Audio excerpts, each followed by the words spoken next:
This has been a project where I started in 2016, originally as a community-based organization in Leone.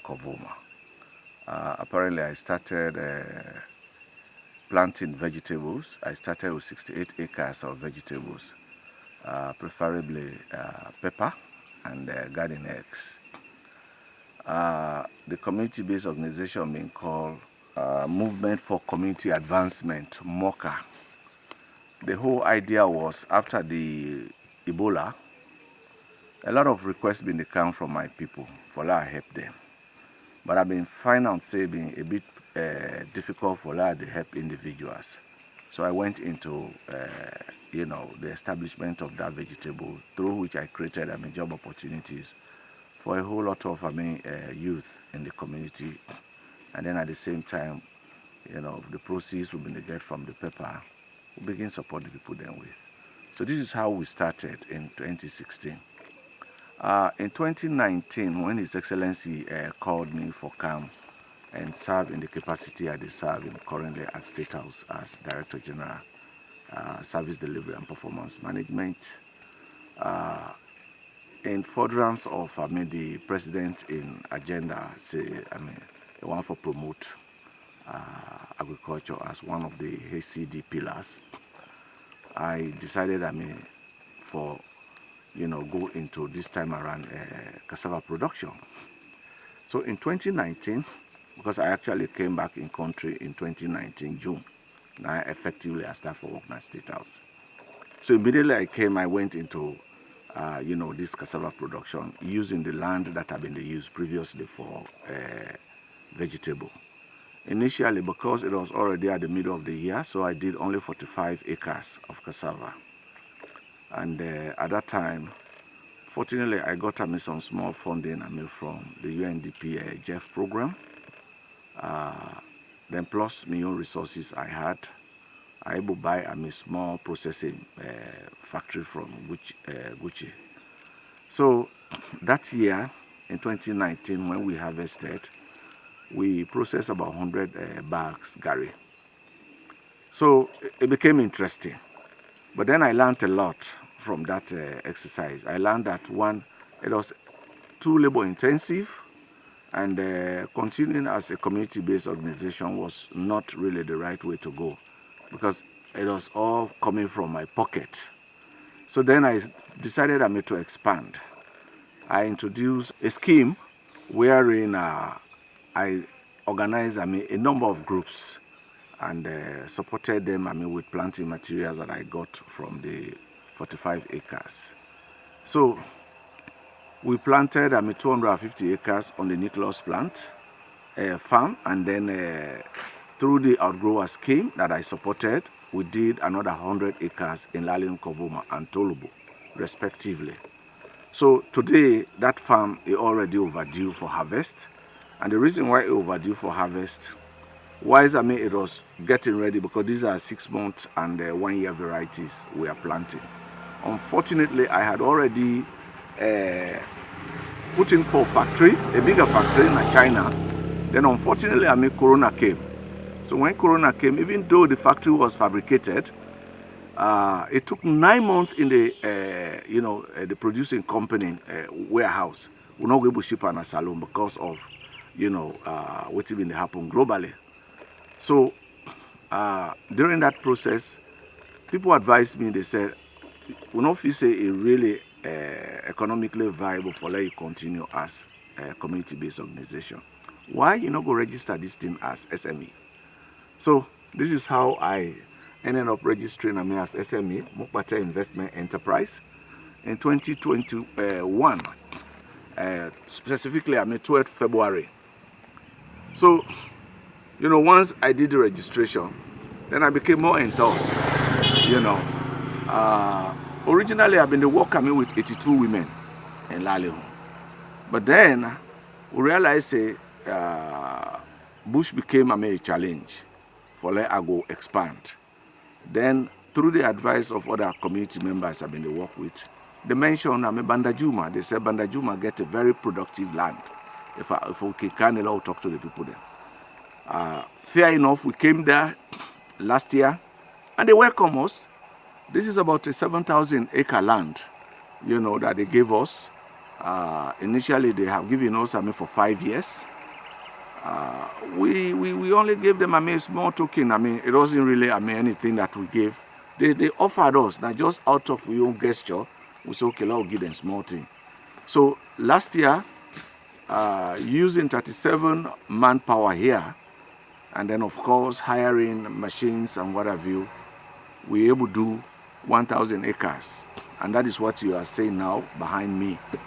And then of course, fortunately, the women in Bandajuma, Walima, they came, they offered to support us. So in total, I have about 139 workers in this farm. We have been done the work with, since last year to now. Out of the 139, I have 37 men who then they on regular contract with me, and then of course I have the women from Bandajuma. Bandajuma alone, we have about 68 women, and then in this village, Waima, we have about 32 women. You know, so all of them, have been working assiduously to support this project. As I say, I've been done bringing, created, for now, employment opportunity. We have about 139 people there where they work here. Every month, you know, with the small stipend that they bring, I'm spending, a little over 42 million. That are the least that they spend, every month for pay, you know, workers at this place. There are times, depending on, you know, the amount of labor, I can spend up to 50 million or 50,000 leons. Now in the new leons. For now, actually it is me. Apart from the support where I got initially, from the Jeff project, about $25,000. This was in 2019.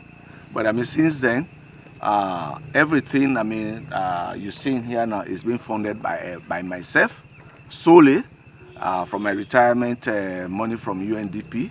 You know, after like 25 years service in the UN, this is what I thought I should bring back to pay the people in this country. But let me tell you something. Over and above this way they see, now we have the factory that has come. Recently the factory has been installed. We have about 58 people also employed there. It's a factory that has the capacity to produce 2 metric tons in every 8 hours of gari. That is like 40 bags, 50 kg bags of gari. And then also we are in the business of producing cassava flour. We don't start for produce also cassava starch. Okay. You know, so all of these are meant to provide job facilities, opportunities for people in this community, in Shabuema, in Lalem Kovoma, in Bandajuma, in Walima, in Tolobu. All of these guys are benefiting one way or the other. I'll tell you, over time, myself and team, we don't study. We don't come up with a concept we call cassava compact revolution. What it is they basically try for promote is mobile processing facility. Because we realize if we just depend on static production of gari, it's quite expensive. Because cassava itself, you know, when you put the cassava root, it gets over 80% water. If you say they take them and begin the transporter to the factory there, we spend a lot of money. So one of the ways we don't try for cut down on the cost, we instituted this cassava compact revolution, wherein we use the mobile processing facility. We move from one community to the other. We say cassava, they will go there, we process them, we press them, then we take the powder to the factory for fry them into gari. Now, what we have done, Sierra Leone, unfortunately, is still not a huge consuming country of cassava and cassava product.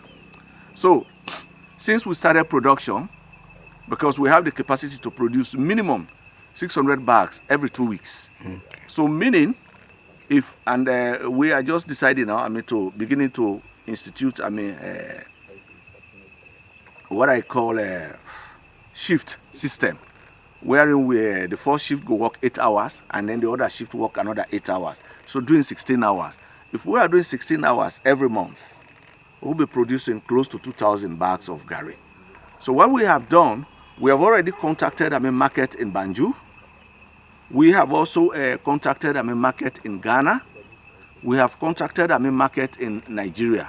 In fact, in Nigeria, Mukpateh Investment has now signed a kind of joint venture agreement with a food processing company in Lagos.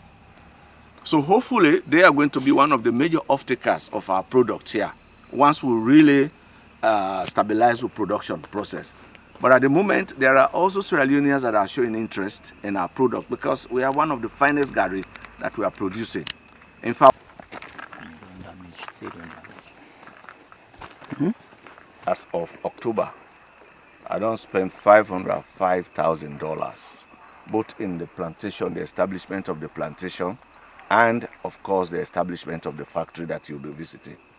$505,000, that is like $500,000. Yeah, that's so much money I put here.